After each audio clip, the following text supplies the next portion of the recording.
intelligently. That's a very interesting topic, living intelligently. Why should this talk be? Because it is possible for us to live unintelligently. Since it is possible for a human being to live unintelligently, and many of us are often living unintelligently, therefore it becomes important to know how to live our life, how to live so that we get the benefit of whatever resources and gifts we have. The human being is endowed with intelligence. Human being also is a living being, and so are animals and other creatures. But an important difference between, say, animals and human beings is, you see that animals are growing horizontally, whereas the human being grows vertically. For animals, the head, the stomach, the sense organs, all of them are in the same line. Therefore, even animals also have intelligence, except that their intelligence is primarily utilized for fulfilling the needs of stomach and their sense organs. Ahara, nidra, bhaya, maithunam. To appease hunger, to protect oneself, to propagate oneself. These are the natural instincts of animals. And human being also has these instincts. We also have hunger and thirst. We also have cravings for pleasure. We also need to protect ourselves. We also need to propagate ourselves. So those instincts are common to animals and human beings. But as we say, the human being grows vertically, and the head is in the highest position, which means that the head or the brain or the intelligence is not only to be used for fulfilling the needs of stomach or sense organs, but there is a greater purpose that the human being has.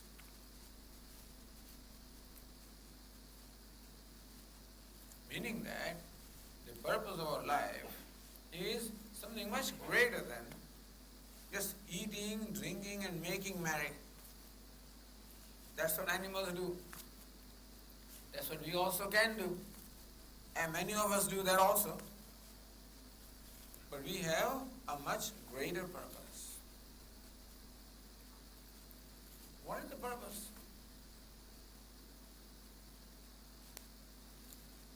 The purpose is to become a blessing, to become a contributor to the world. The purpose is to grow. There's two kinds of growth. One is physical growth, other is emotional growth. So when we are born, all infrastructure is present for us to grow physically, meaning that we need not do anything special to grow mature physically. Just provide yourself some nourishing food, take care of your body, protect it, and without any great effort, the person will become physically mature, ready to get married, ready to procreate. But there is also another kind of growth, and that is emotional growth. What is emotional growth? What is emotional maturity? Give an example. Here is a child. She has a clay doll. The child is playing with the clay doll. She loves the doll. Unfortunately, the doll falls down from her hand and it breaks, and she starts crying. The father comes and says, "Beta, what happened? My doll is broken. Don't worry, my child, I'll get you a new one." "No, I want the same one."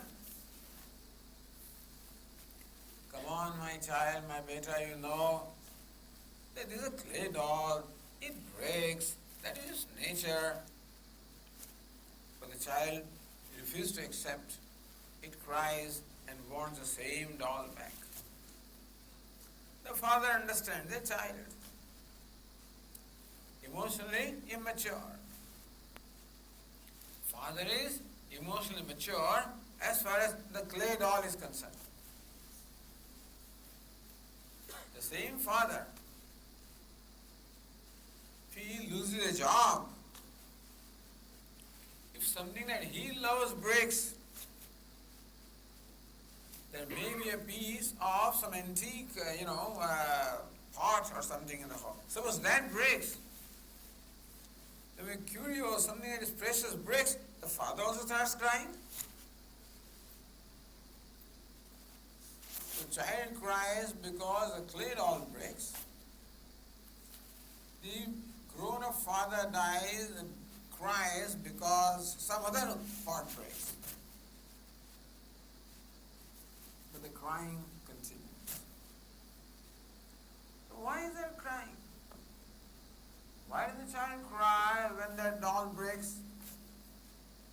Because the child does not accept the reality that a clay doll can break. It does not understand the reality and does not accept the reality. The father is a mature person. He knows that a clay doll breaks, he accepts it, and therefore he can maintain the balance of his mind when a clay doll breaks. But he cannot maintain the balance of his mind when a precious thing breaks. Then he also, throws tantrum.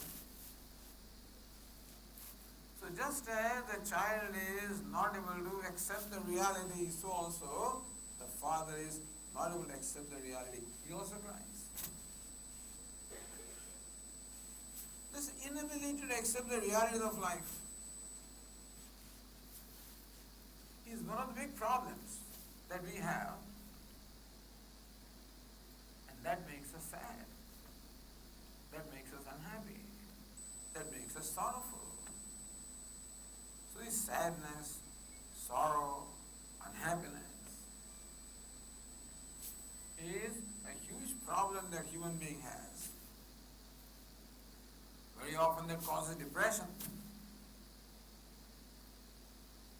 And this is a typical problem of human being. This sorrow, the sadness is a typical problem of human being.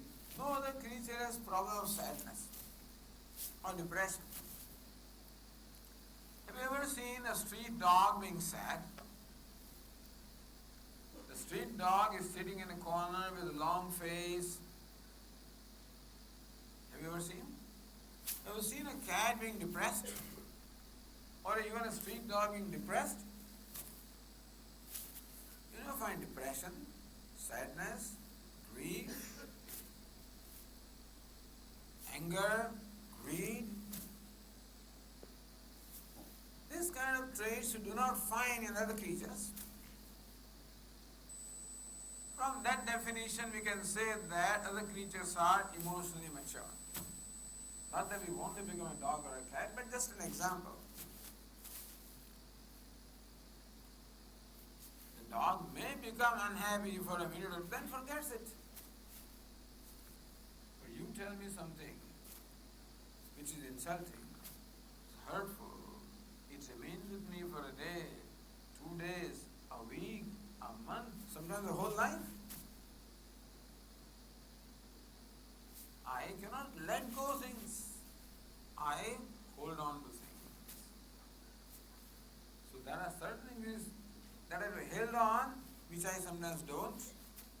There are many things which have to be let go, which I don't. All of these are our emotional problems. And that is what creates unhappiness or sadness in us. And nobody is an exception. A person can be rich, a wealthy person, can be a scientist, can be a sportsman, can be an athlete, can be a movie star, can be a cricket star, a very highly accomplished person, very intelligent, very creative, but still, in spite of those intellectual achievements or physical achievements, it is quite possible that the person is not emotionally mature, meaning not able to accept the realities of life. Like a child, there are 2 brothers. The mother gave candies to both of them. The younger one was given 1 candy, the elder one was given 2 candies. So the younger one says, Mom, why do you give me 1? Give me 2 candies. Mother says, no, beta. You cough? Why did you give 2 candies to my brother? No, he doesn't have cough, therefore he can eat 2 candies. Candy is not good for you. I want 2 candies. Mother is firm, says, no, you cannot get 2 candies. This child takes 1 candy, throws it away. I don't want this. So we see this kind of behavior in children. This childish behavior.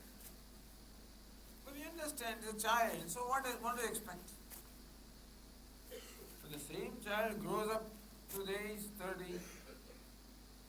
Now he is a grown-up engineer, very intelligent. He is working in an organization. He is a part of a group of some half a dozen engineers. Comes the end of the year, the raises are announced, the extra increments are announced. This fellow gets 1 extra increment, he is very happy. Except that he learns that his colleague has got 2 extra increments. I got 1 extra increment, he got 2. Goes to his boss, says, Sir, we all work together. How come I got only 1 increment? You got 2 increments. Well, he works harder than you. He's smarter than you. I'm also smart. I also work very hard. Well, in my opinion, he deserves 2 increments. You deserve 1. He threw away his job. I don't know work here. As a child, he threw away a candy. As a grown-up person, he throws away his job. You can throw away your job, you can throw away your child, you can throw away your wife, you can throw away anything. If it doesn't suit me, then please tell me, has this person really grown? Physically he has grown. Intellectually he has grown. But has he grown emotionally? Understand that happiness in our life depends only on emotional growth. The intellectual achievements do give us some satisfaction, but they also, any achievement also will fail to give me happiness if I am not grown emotionally mature. Who is an emotional mature person? Who can maintain the balance of mind in changing situations. Understand that we have to face a variety of situations in our life. Situations keep on changing. Sometimes favorable, sometimes unfavorable. Like a wheel that goes from bottom to the top, so also the wheel of life brings a variety of situations before us. Sometimes situation is favorable, sometimes unfavorable. So what do? I react. When a situation is favorable, when I get what I want, when I have my way, I'm elated, I'm happy, I'm elated. That's also reaction. On the other hand, when the situation is not favorable, when I do not get my way, by the way, this is red, is it okay? I'm sorry. Can we have a little louder volume?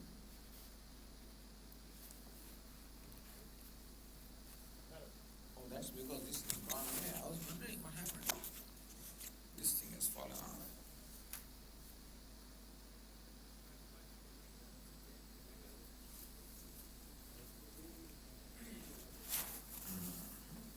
Okay, we'll try.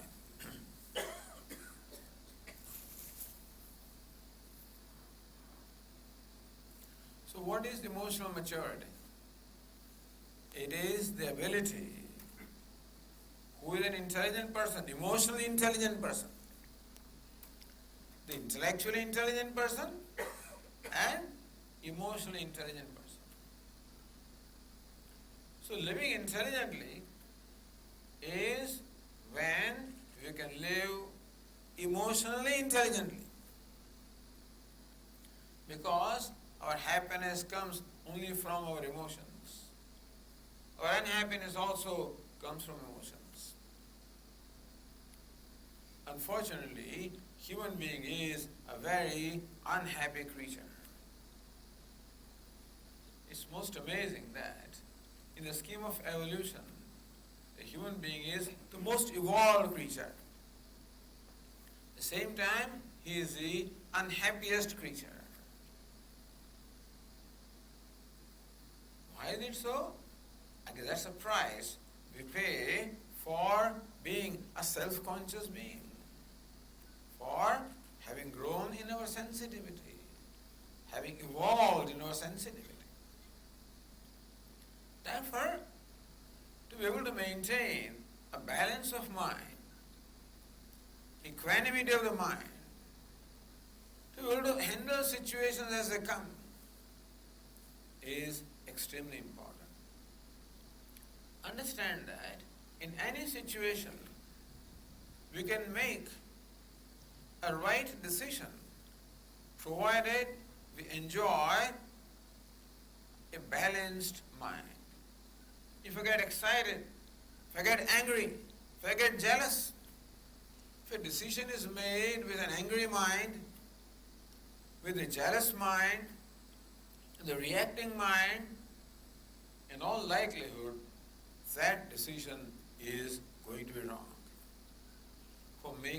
For judging a situation, for making the right decision, it's very important that I should have the balance of mind.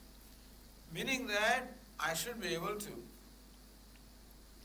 control my emotions, not come in the sphere of the emotions, being able to control the emotions.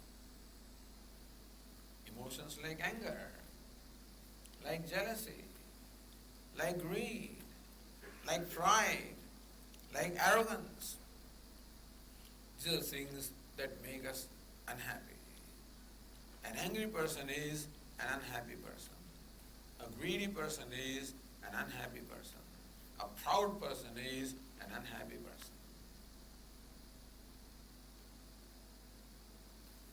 So what is living intelligently? To be able to live happily? Understand that the only thing that we want in our life is happiness. And to be happy requires a lot of effort. To be happy requires us to grow emotionally. To become free from such negative emotions as anger, as greed, as jealousy, as frustration, as hatred. Whenever any of this emotion comes in my mind, I become unhappy. So living intelligently is the ability to live in such a manner that progressively we become free from these negativities and understand that basically we are beautiful people. Each one of us is a saint. To be a saint is not only a privilege of somebody wearing orange robes or something. Each one of us is basically a saint. What is our nature? We are kind, compassionate, beautiful people. Each one of us is loving, kind, compassionate, beautiful person. And who is a happy person?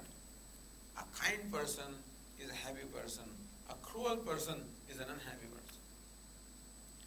A loving person is a happy person. A hating person is an unhappy person.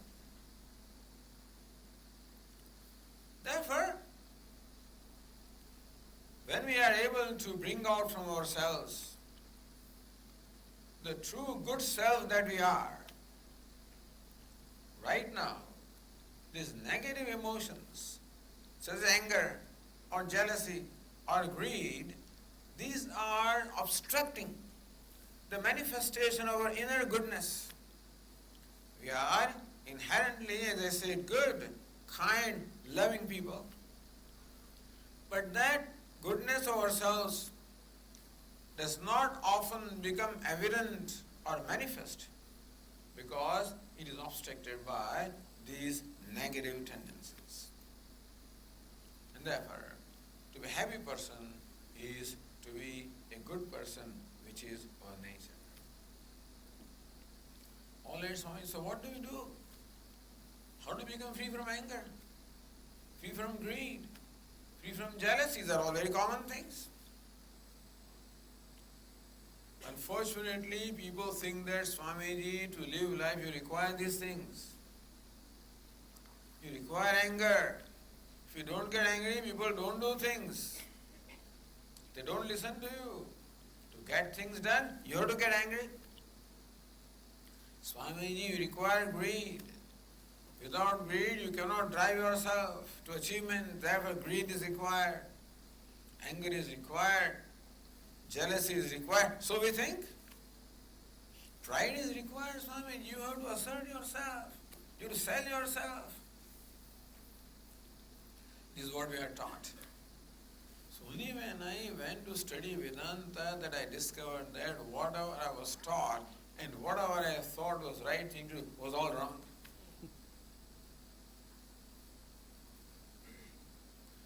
You don't, just to be an effective person, to be effective scientist, to be effective manager, to be effective person, you don't need anger. You don't need greed. You don't need jealousy. In fact, you become ineffective. People wrongly believe that anger accomplishes things. It doesn't. When you're an angry person, people know he is an angry person. You push this button, the fellow will get angry. So avoid those, avoid saying those things. Avoid doing things in his presence. Then they will do it behind your back, that's all. Nobody ever respects an angry person. Nobody respects a greedy person. Nobody ever respects a jealous person. Do you respect? No. We always respect a loving, kind, compassionate person. That's what we respect. In fact, we respect ourselves only when we are a loving, kind, compassionate person. Then we respect ourselves. I do not respect myself when I'm angry. I do not respect myself when I'm jealous or I am greedy, I don't respect. How do you like to see yourself? If someone wants to take a picture of you, how do you like to pose? Like an angry person? Like a jealous person? No. You want to have a smile on your face. You want to be a kind person. You want to at least appear like that. That shows that you have love for that. The fact that you want to appear a kind person means your love for kindness. Your love for goodness. That's inherent love that we have. So understand that these fellows are our enemies, inner enemies. This anger, greed, jealousy, these are the inner enemies. We have to conquer them.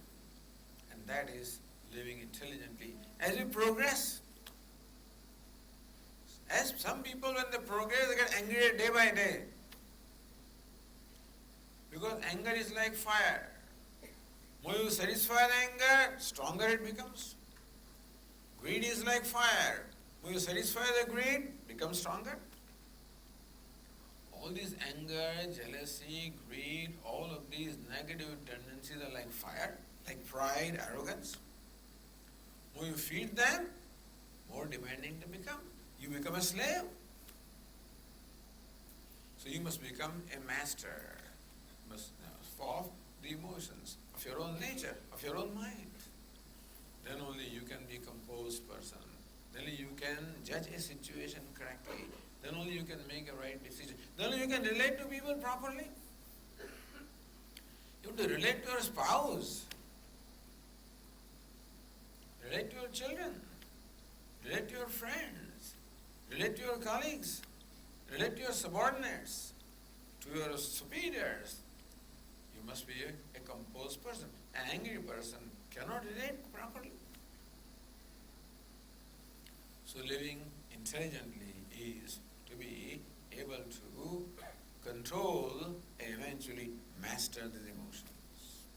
Negative emotions. We have positive emotions and negative emotions. Meaning that we are a kind, loving, beautiful person also, at the same time an angry, greedy, jealous person also. It's amazing. Both of these are in us. You know, your Bhagavad Gita was taught in a battlefield. A very unique book, really, very unique teaching, which took place in a battlefield. You have to search in the whole world whether ever there is a scripture that was taught in battlefield.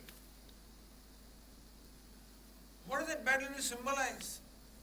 It symbolizes our mind, which is like a battlefield. Here are Kauravas and Pandavas.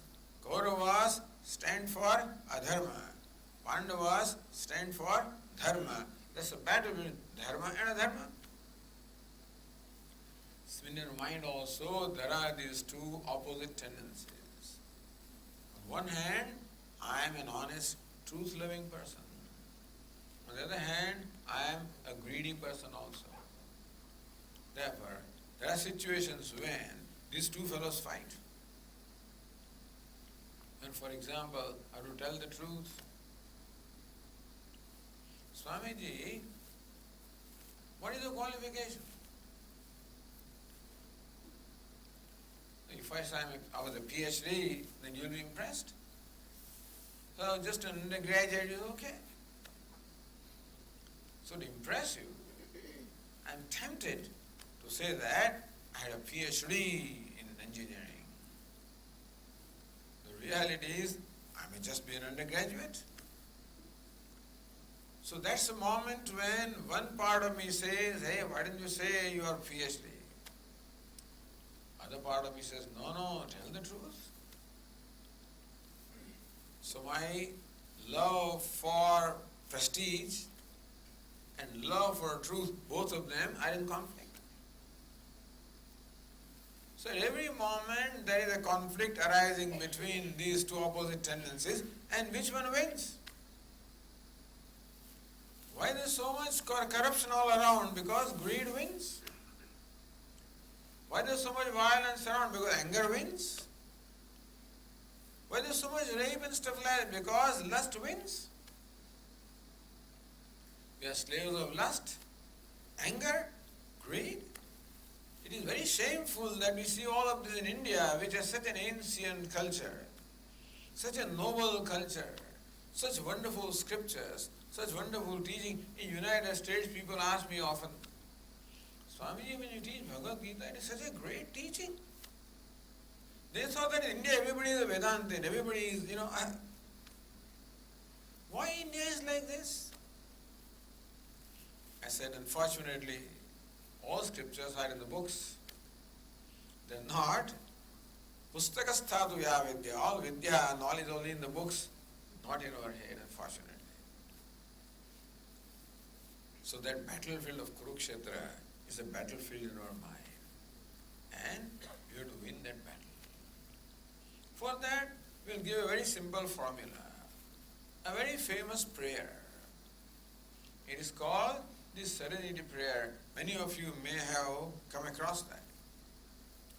The United States, they have variety of anonymous, alcoholic anonymous, meaning the alcoholic people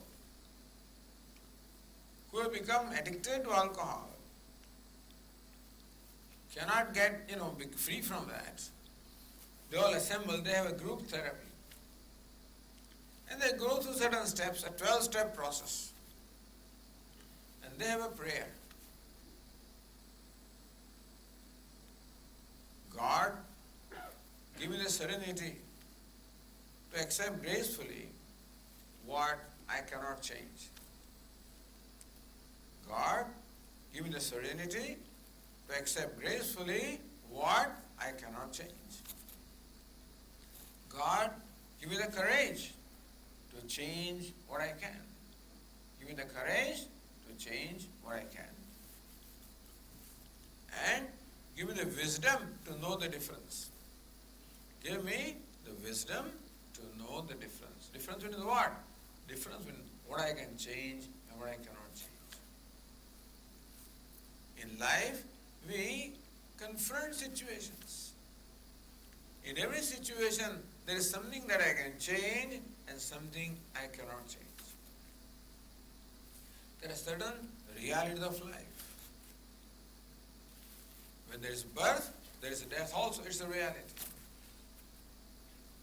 Success and failure are realities of life, correct? There cannot be anybody who is always successful. The failure comes. There is nobody who is always a failure. Success comes. Success and failure are realities of life. Honor and dishonor are realities of life. Respect and disrespect, realities of life. Praise and censure, realities of life. Mana, apamana, stuti, ninda. These are all realities of life. I cannot help it. This is how life is. God, give me serenity to accept gracefully what I cannot change. Meaning, give me the ability to maintain a composure of the mind in success and failure, in favorable and unfavorable, in honor and dishonor, in birth and death, in gain and loss. Is it happening? Swamiji, when I am honored, I accept it gracefully. But dishonor, I cannot accept. Even honor also we do not accept gracefully, really. When I am honored, I become proud. That's not graceful acceptance. When success creates pride in me, that's not graceful acceptance. Why, Swamiji, is my success? I accomplished it. Let me ask you, when I say I accomplished something, how did I accomplish it? Swamiji, I have the knowledge with which I did this. I have the creativity with which I did it. I have the skills. So my knowledge, my creativity, my skills with which I accomplished something. So the question is, were you born with that knowledge? You may be a PhD right now. Were you born with that? When I was born, I was totally ignorant. In fact, my mother spent 1 week to make me teach, learn, A or B or 1 or 2. From there I started. Meaning that all the knowledge that I claim to be mine is all given to you, understand? The body that I claim to be mine is given to me. The brain that I claim to be mine is given to me. The intelligence is given to me. The creativity is given to me. Everybody is not equally creative. People have different kind of creativity. Everybody has different aptitudes. It's all given to us. So whatever success or accomplishments we make in our life is on account of the resources and gifts that are all given to us. Suppose I am a money manager and you entrust ₹1,00,000 to me. I invest that on your behalf. At the end of the year, the 20% rate of return, who does it go to? Do I get it? It goes to the person to whom that money belongs. Similarly also, all these gifts of body, mind, sense organs, intelligence, all of that given to us. Who has given us? The Creator has given to us. Who does it belong to? Belongs to Him. Who am I? I'm a trustee.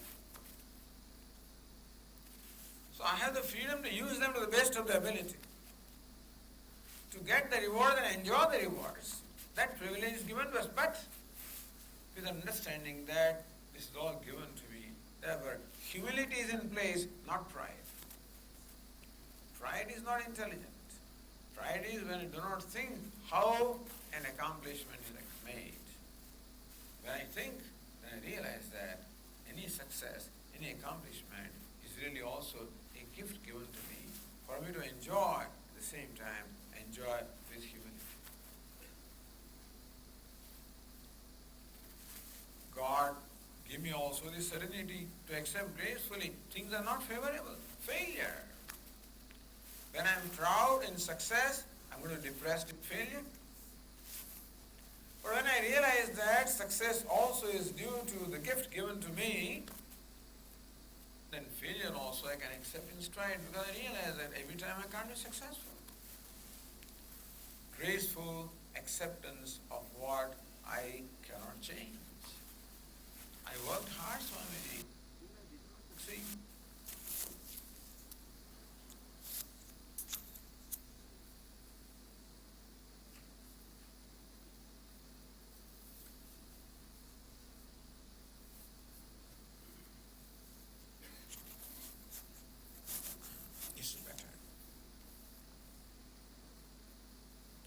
So failure also is a reality. Can I accept it? Or when we fail, we generally get angry, upset, frustrated, and blame others, blame ourselves. That's how we generally treat failure. When I'm insulted, I get angry, I react. That's how we treat insult. Meaning that when things do not go favorable, I become frustrated, I become angry, I become blaming, become miserable. Can I maintain a balance of my mind in failure? When somebody insults me, when somebody dishonors me, when somebody criticizes me, when things do not go my way, when my demands are not fulfilled, give me the serenity to accept gracefully all those things that I cannot change, to be able to take them in their stride. That also is a reality of life. Our Swamiji used to tell us a nice story of a Stoic philosopher, a Greek philosopher. You know, Greece consists of many, many islands. This man was also a businessman. He decided to relocate to a distant island to develop his business. So he first traveled to that island, leaving his family, all his property, everything behind. He stayed there for a period of time, developed his business, and now he is calling his family to where he is. They're all coming in a ship. His wife, his children, all his property, all his wealth, all of this is coming in a big ship. He is waiting for the ship to arrive. It should come any day now. He's in his home. One afternoon, there's a knock on the door. He opens the door. He sees a messenger who is breathless. So, what happened? What's the matter? What's the news? Sir, your ship has sunk. What? Your ship has sunk. All right, so what? Sir, your wife and children are drowned. What? They are drowned. Haricha. Sir, you lost all your wealth. What? Lost all your wealth, you're a pauper. Haricha. When he's told, the ship is saying, what? You know what it means? Not that he is not heard. It means that he does not accept it. No, you don't mean it. You know it has not happened. Again the man says, yes sir, your ship has sunk. He composes himself, says, okay, it has happened. I can't change it. There's no point in getting frustrated, getting angry, getting upset. Okay, that's what God wishes, I accept it. So, things come to us, things that are not favorable or favorable, all of these are given to us. My freedom is in performing action. I don't have freedom in determining what the outcome will be. The famous teaching of the Gita, karmanyavadhikaraste ma phaleshu kadachana. The freedom in making the effort. I don't have freedom in determining the outcome. Therefore, accept the outcome gracefully, success or failure, favorable or unfavorable. Outcome are not created. What I have not created is given to me. Accept it gracefully as a gift. The Swami, failure is a gift. Maybe it is. Swami, death is a gift. Maybe it is.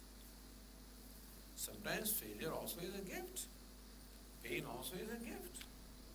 Because it comes to help me grow. With favorable things you don't grow. Become happy, all right. Our growth takes place in hardships, in pain. Like a sculptor uses his chisel and hammer to mold a stone, to carve a beautiful figure. So also these situations in life come to us to mold us. And therefore, failure or unfavorable also is equally a reality of life. And therefore, we must accept it as a gift meant to help me. It's a blessing in disguise. Sometimes blessings come directly, sometimes blessings come in disguise. This is a healthy attitude which enables me to slowly overcome my nature of reacting to things that do not go my way, because things do not go my way is a reality. And my effort, of course, giving courage to change what I can, giving courage to make the right effort, to follow the basic values of life, not to fall prey to my greed or to anger or jealousy. That when I perform an action, I do it with kindness and compassion and goodness. So these two things, accepting gracefully what I cannot change, that's the outcome. And having the courage to change what I can, that is action. It's my duty to perform right action, the right spirit, and accept the outcome gracefully because I cannot change. With these very simple things will help us to progressively grow, overcome our negative ways, and bring out the inherent goodness in us. This girl was announcing. She said the goal of our life is moksha. Well, that's the goal, and this is the means. Moksha is right here, it's not there. We just bring it out by removing the obstacles. Anger, greed are all obstacles. As I go, my goodness, my holiness become manifest. I become a progressively more and more happy and fulfilled person. And a happy person is a more effective person. You become more effective as far as your functioning is concerned. Become more happy as far as your life is concerned. And a happy person relates well with others. Happy person is a generous person. So relationships improve, everything grows, everything improves. Life becomes really a matter of great joy. That's how we can really enjoy the gifts that are given to us. That's the result of living intelligently. Okay, I'll stop here.